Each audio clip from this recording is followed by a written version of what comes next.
जय हिंद कैडेट। जैसा कि आप सभी जानते हैं कि 2024 में आपका जो ए सर्टिफिकेट एग्जामिनेशन और बी सर्टिफिकेट एग्जाम एनसीसी का होने वाला है वो ओएमआर बेस्ड एग्जाम होगा और आपको मल्टीपल चॉइस क्वेश्चन पूछे जाएंगे। उसी को ध्यान में रखते हुए आपकी तैयारी को और अच्छा बनाने के लिए आप कैसे अल्फ़ा ग्रेड को सिक्योर कर सकते हैं, इसके लिए मैं लगातार आप लोगों को टॉपिक वाइज वीडियो लेकर आ रहा हूं। मैं अभी कॉमन सब्जेक्ट्स के अंतर्गत जो भी टॉपिक वाइज है वो वीडियो में लेकर आ चुका हूं। उसमें से अब हम लोग अभी पहुंचे हैं, जो टॉपिक हम लोग देखने जा रहे हैं वह है हेल्थ एंड हाइजीन।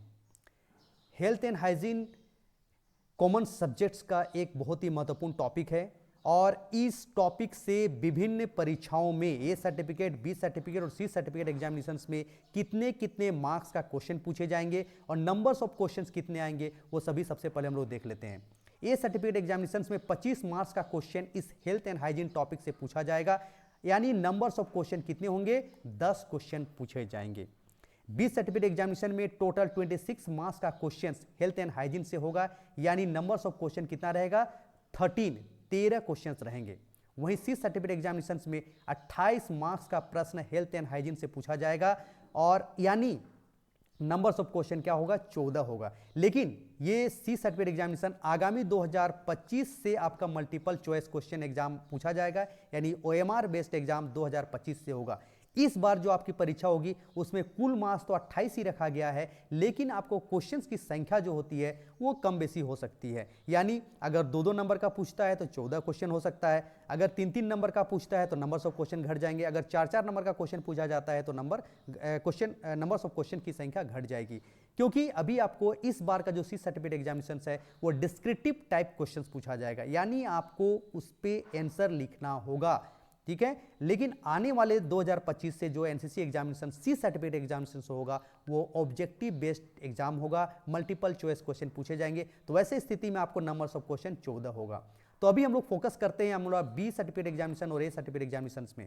तो ए सर्टिफिकेट एग्जामिनेशन में हेल्थ एंड हाइजीन से 10 क्वेश्चन पूछे जाएंगे, बी सर्टिफिकेट एग्जामिनेशन में कुल 13 प्रश्न पूछे जाएंगे और 13 प्रश्न यानी 26 मार्क्स और 10 क्वेश्चन यानी 25 मार्क्स। ओके, तो चलिए देर न करते हुए हम लोग स्टार्ट करते हैं और अपने यूट्यूब चैनल गुरु की घंटी ए वर्कफोर्स सोसाइटी में आपका स्वागत करता हूं। और आज हम लोग जो एनसीसी कैडेट्स की आगामी 2024 में जो एग्जाम होने जा रही है उसके लिए हेल्थ एंड हाइजीन टॉपिक से 30 से 32 प्रश्नों को आज मैं लेकर उपस्थित हुआ हूं।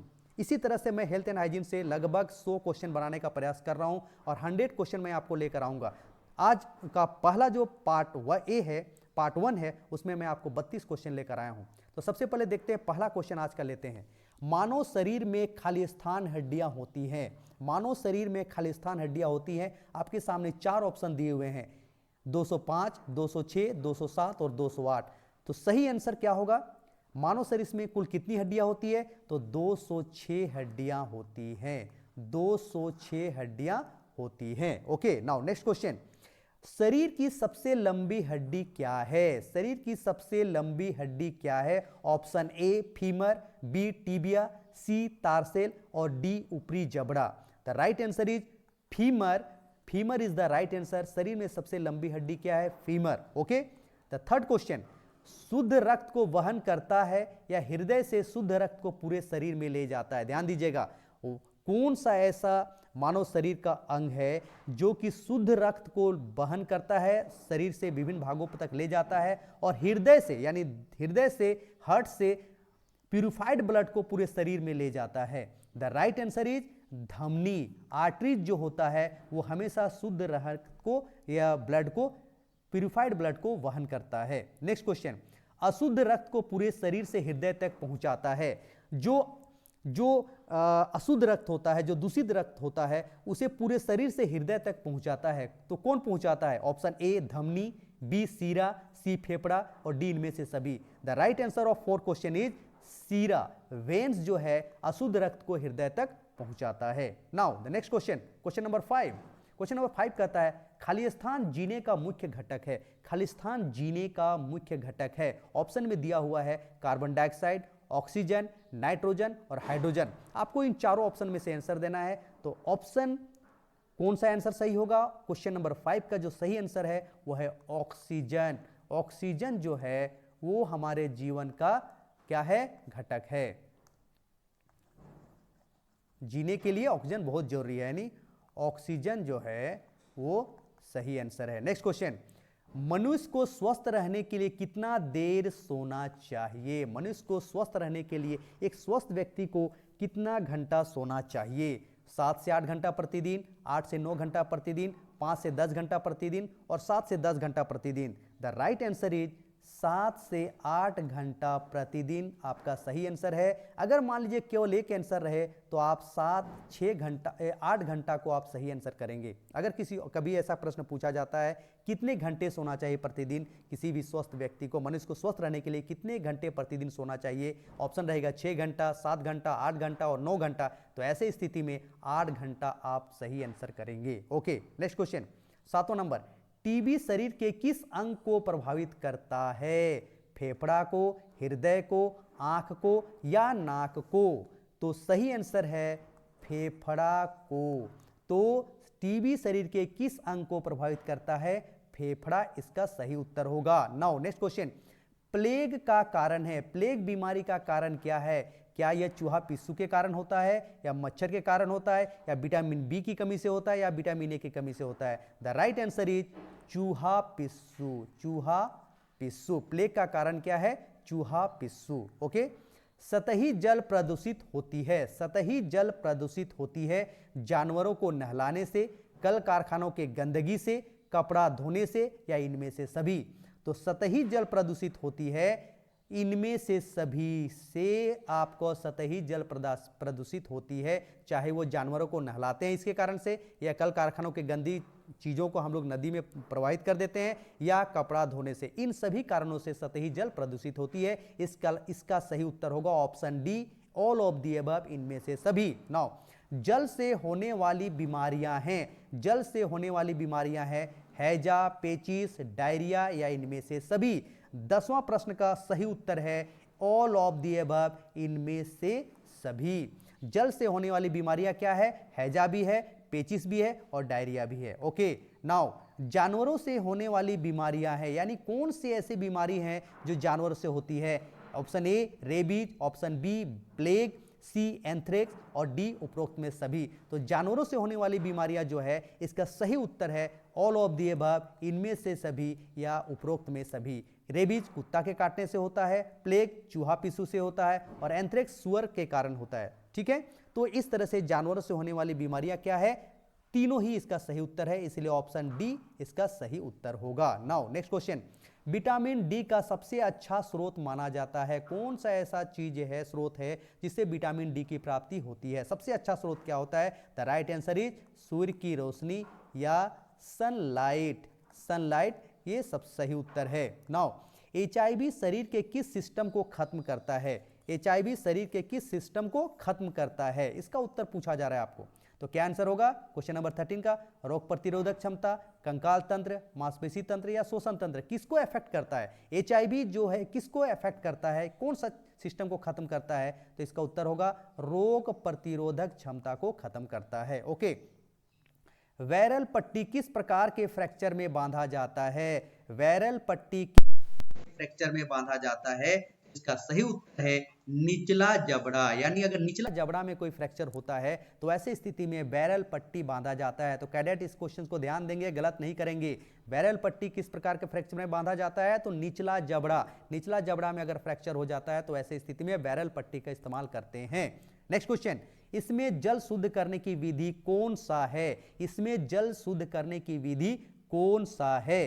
अवसाधन, क्लोरीनेशन, रिवर्स ऑस्मोसिस या इनमें से सभी? तो जल शुद्धि करने का तरीका कौन सा है, विधि कौन सा है? तो ये सभी विधि है, इसलिए इसका उत्तर होगा इनमें से सभी। सभी, इनमें से सभी इज द करेक्ट आंसर। यानी जल शुद्ध करने का विधि क्या है? अवसाधन भी है, क्लोरीनेशन भी है और रिवर्स ऑस्मोसिस भी है। Okay, now next question, RO का फुल फॉर्म क्या होता है? आरओ का फुल फॉर्म क्या होता है? आपका सही उत्तर है reverse osmosis. Yes, reverse osmosis is the right answer.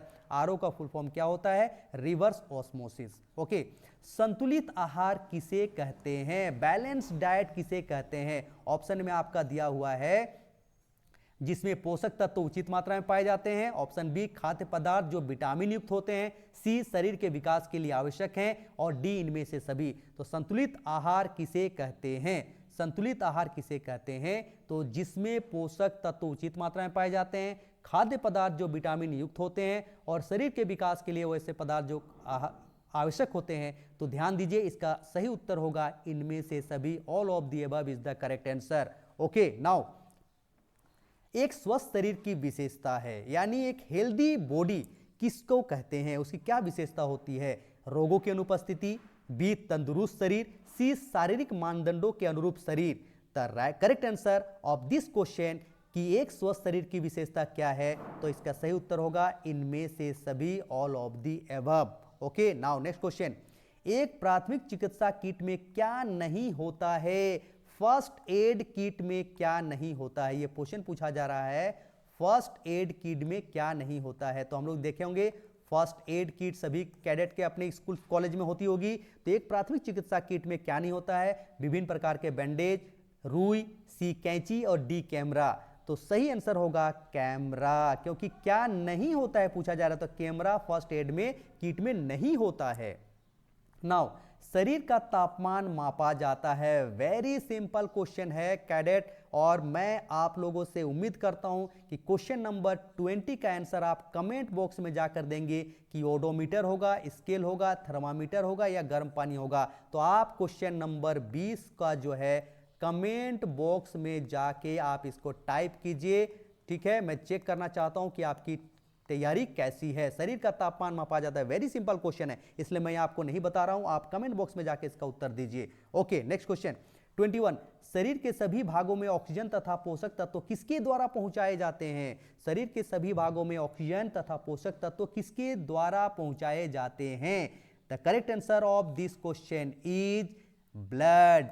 रक्त के द्वारा सभी भागों में ऑक्सीजन और पोषक तत्व पहुंचाए जाते हैं। Okay, next question. सूर्य नमस्कार योग की कितनी स्थितियों का संयुक्त क्रम है? तो आप लोग योगा दिवस मनाते हैं 21 जून को, और आप जानते हैं सूर्य नमस्कार एक प्रकार का योग है जिसमें कितनी स्थितियों का संयुक्त क्रम है पूछा जा रहा है। The right answer of this question is 12। 12 is the correct answer. Okay, लोचदार सामग्री से बनी पट्टी को खाली स्थान बैंडेज कहा जाता है। तो वेरी सिंपल क्वेश्चन है और इसका आंसर है क्रेप बैंडेज। क्रेप बैंडेज जो है लोचदार सामग्री से बनी होती है, और इस प्रकार से बनी सामग्री जो पट्टी होती है उसको क्रेप बैंडेज कहा जाता है। Now the next question. चांदी के तार जैसे तंतु जो मस्तिष्क के साथ जुड़े होते हैं क्या कहलाते हैं? चांदी के तार जैसे तंतु जो मस्तिष्क के साथ जुड़े होते हैं क्या कहलाते हैं? सीरा कहलाते हैं, धमनी कहलाते हैं या तंत्रिकाएं कहलाते हैं? इनमें से कोई नहीं। The correct answer of this question is तंत्रिकाएं। तंत्रिकाएं नर्व्स कहलाते हैं। चांदी के तार जैसे तंतु जो मस्तिष्क के साथ जुड़े होते हैं उसे हम लोग तंत्रिकाएं कहते हैं। ओके, मानव शरीर में अनावश्यक तत्व किस तंत्र के द्वारा बाहर निकाले जाते हैं? क्या वह श्वसन तंत्र से बाहर निकाला जाता है, उत्सर्जन तंत्र से, पेशी तंत्र से या कंकाल तंत्र से? तो right answer of this question is उत्सर्जन तंत्र इसका सही उत्तर है। मानव शरीर में अनावश्यक तत्व उत्सर्जन तंत्र द्वारा बाहर निकाले जाते हैं। Next question. व्यक्तिगत स्वच्छता का भाग है, व्यक्तिगत स्वच्छता का भाग है शरीर एवं त्वचा की सफाई, नाखूनों की सफाई, साफ कपड़ों को पहनना और इनमें से सभी। The right answer of this question is इनमें से सभी। Okay, next question. संतुलित आहार में कौन कौन से तत्व पाए जाते हैं, यानी बैलेंस डाइट में क्या क्या पाया जाता है? प्रोटीन, वसा, कैल्शियम या इनमें से सभी? द राइट आंसर इज इनमें से सभी। तो बैलेंस डाइट में कैल्शियम भी होनी चाहिए, प्रोटीन भी होनी चाहिए और फैट भी, वसा भी होनी चाहिए, इसलिए इसका सही उत्तर है option D, all of the above, इनमें से सभी। ओके, निम्न में से कैंसर का कारण नहीं है, निम्न में से कैंसर का कारण नहीं है। तो गुटखा, पान मसाला खाना ये भी कैंसर का कारण है, शराब और धूम्रपान करना ये भी कैंसर का कारण है, तले भुना और वसायुक्त भोजन का सेवन ये भी कैंसर का कारण है। यानी कैंसर का कारण कौन नहीं है? सुबह उठकर व्यायाम करना कैंसर का कारण नहीं माना जाता है। Okay, now the next question. एक स्वस्थ शरीर की निशानी है, एक हेल्दी बॉडी या हेल्दी ह्यूमन बॉडी का क्या निशानी है? अच्छी नींद आना, भूख लगना, शारीरिक क्षमता अच्छा होना। तो correct answer of this question is उपरोक्त में सभी, all of the above is the correct answer.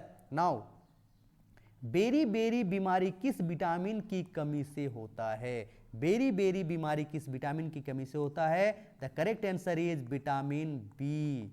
Vitamin B की कमी से, अगर किसी व्यक्ति के शरीर में विटामिन बी की कमी होती है तो कौन सा बीमारी होता है? बेरी बेरी बीमारी होता है। नाउ नेक्स्ट क्वेश्चन, निम्नलिखित में से गलत कथन को पहचाने।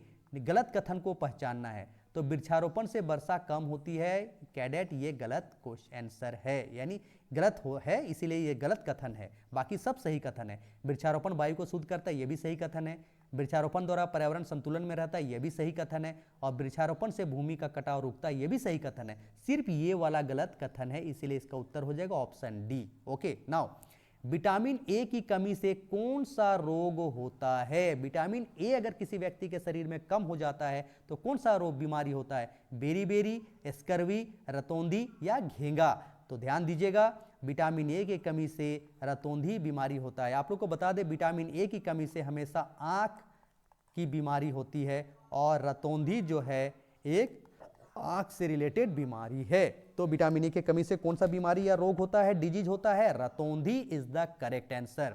ओके कैडेट, तो आप देख सकते हैं, मैं आज के वीडियोस में कुल 32 प्रश्न लेकर आया था। कुल 32 प्रश्न लेकर आपके समक्ष आया था हेल्थ एंड हाइजीन से, और ये 32 प्रश्न आपके आगामी एग्जाम के लिए वेरी इंपॉर्टेंट है। और अगर इसके अलावे और भी आगे क्वेश्चन को देखना चाहते हैं, लगभग 100 क्वेश्चन मैं हेल्थ एंड हाइजीन से बनाया हूं, 32 से आगे क्वेश्चन को मैं देखूंगा। अगर देखना चाहते हैं तो हेल्थ एंड हाइजीन का पार्ट 2 जरूर देखिएगा। हेल्थ एंड हाइजीन का पार्ट 2 जरूर देखिएगा। ओके, तो हेल्थ एंड हाइजीन से आज 32 प्रश्न मैं लेकर आया था। मुझे उम्मीद है कि ये प्रश्न आपको बहुत अच्छे लगे होंगे, और अगर अच्छा लगा होगा तो कमेंट बॉक्स में जाकर जरूर कमेंट करें, और लाइक्स करें, और अधिक से अधिक शेयर करें। तो कैडेट्स, आप इस वीडियो को बार बार देखें। हेल्थ एंड हाइजीन से आपको क्वेश्चंस नहीं छूटेगा, और आपको अल्फा ग्रेड लाने से कोई रोक नहीं सकता है। तो चलिए कैडेट, अगले वीडियो में फिर से मिलेंगे हेल्थ एंड हाइजीन के पार्ट 2 में। तब तक के लिए आप सबको जय हिंद, जोहार।